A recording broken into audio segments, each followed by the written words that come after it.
मुंगेरी लाल के हसीन सपनों की तरह, यहाँ पर गन्ना कैश क्रॉप की तरह है।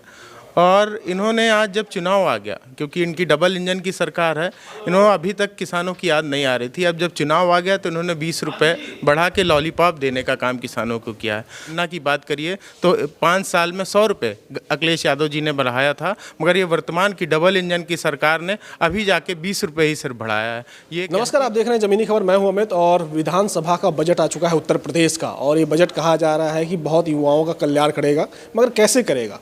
इसमें रोजगार की कितनी बात है, उस क्षेत्र की कितनी बात है जो क्षेत्र लगातार पिछड़े रहे हैं। हमारे पास एक विधायक है, समाजवादी पार्टी के युवा विधायक हैं कृविंदर, और ये लगातार अपने क्षेत्र में काम करते हैं। बस्ती से आते हैं, और बस्ती वो क्षेत्र जो अक्सर पिछड़ा क्षेत्र माना जाता है। पिछड़े दलित अल्पसंख्यकों के लिए इस बजट में आप क्या देख रहे हैं, और अपने क्षेत्र के लिए और अपनी जनपद के लिए क्या है आपके इस बजट में? देखिए, ये बजट जैसे भारत सरकार का बजट था उसी की तरह है, मुंगेरी लाल के हसीन सपनों की तरह। अगर इसको हम लोग ने अभी जितना समझा तो इसमें बहुत ज़्यादा कोई किसानों की बात नहीं है, ना नौजवानों की बात है। इन्होंने फिर एक बार चुनावी बजट इसको बना दिया है। चुनावी बजट बना दिया है। अगर चुनावी बजट देखा जाए, 2024 का चुनाव सामने है और सरकार ये कह रही है कि किसानों की आय दोगुनी हो रही है। आपका भी क्षेत्र गन्ना क्षेत्र है, वहाँ पर गन्ना किसान बहुत सारे हैं, साड़ों की समस्या है, तो इन तमाम समस्याओं के लिए कुछ बजट में आपको दिखाई दिया? देखिए, अगर आप क्योंकि मैं बस्ती जनपद से आता हूँ, जहाँ पर गन्ना कैश क्रॉप की तरह है, और इन्होंने आज जब चुनाव आ गया, क्योंकि इनकी डबल इंजन की सरकार है, इन्होंने अभी तक किसानों की याद नहीं आ रही थी। अब जब चुनाव आ गया तो इन्होंने 20 रुपये बढ़ा के लॉलीपॉप देने का काम किसानों को किया है। और हमारी लगातार, हम लोगों ने जब भी सदन में मौका मिला, हम लोगों ने लगातार बोला है कि जब तक 450 रुपये गन्ने का दाम नहीं कर दिया जाएगा, तब तक पूरी तरीके से जो किसानों की लागत है, क्योंकि महंगाई बहुत ज़्यादा है, डीजल पेट्रोल का आप आलम देख ही रहे हैं, और ऐसी तमाम समस्याओं को आम किसानों को रोज़मर्रा के जीवन में रूबरू होना पड़ रहा है। आपने आवारा पशुओं की बात की, तो आवारा पशु भी लगातार,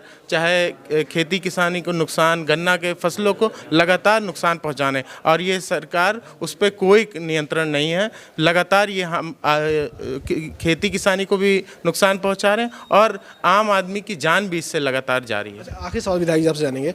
सरकार ये कह रही है कि लगातार विकास हुआ है, 10 साल हो गया केंद्र सरकार को, 7 साल हो गया उत्तर प्रदेश सरकार को, और दोनों सरकारें कही हैं कि आय दोगुना हो गई है लोगों का विकास हो रहा है। तो आपके क्षेत्र में अगर हम तुलना करें इस बजट से और अखिलेश जी के बजट से, तो किस में कितना काम हुआ? अगर आपसे पूछा जाए कि आपके क्षेत्र में बड़ा 5 काम बताना हो, आपके बस्ती में बड़ा 5 काम बताना हो, और बीजेपी का जो काम है, तो कितना आप अंतर देखते हैं? देखिए, आपने पूछा कि सरकारों में अंतर। पीछे आदरणीय अखिलेश यादव जी की जब सरकार 5 साल की रही, क्योंकि वो डबल इंजन की नहीं थी, उनकी प्रदेश में थी, केंद्र में दूसरी सरकारें थीं, उसके बाद भी सैकड़ों ऐसे काम हैं। चाहे बस्ती में मेडिकल कॉलेज बन रहा है, आज इंजीनियरिंग कॉलेज बन रहा है, 100 बेड का हॉस्पिटल बना, या तमाम सड़कों को, मुख्यालयों को 4 लेन से जोड़, तमाम कार आदरणीय अखिलेश यादव। आप गन्ना की बात करिए तो 5 साल में 100 रुपये अखिलेश यादव जी ने बढ़ाया था, मगर ये वर्तमान की डबल इंजन की सरकार ने अभी जाके 20 रुपये ही सिर्फ बढ़ाया है। ये कहती कुछ है,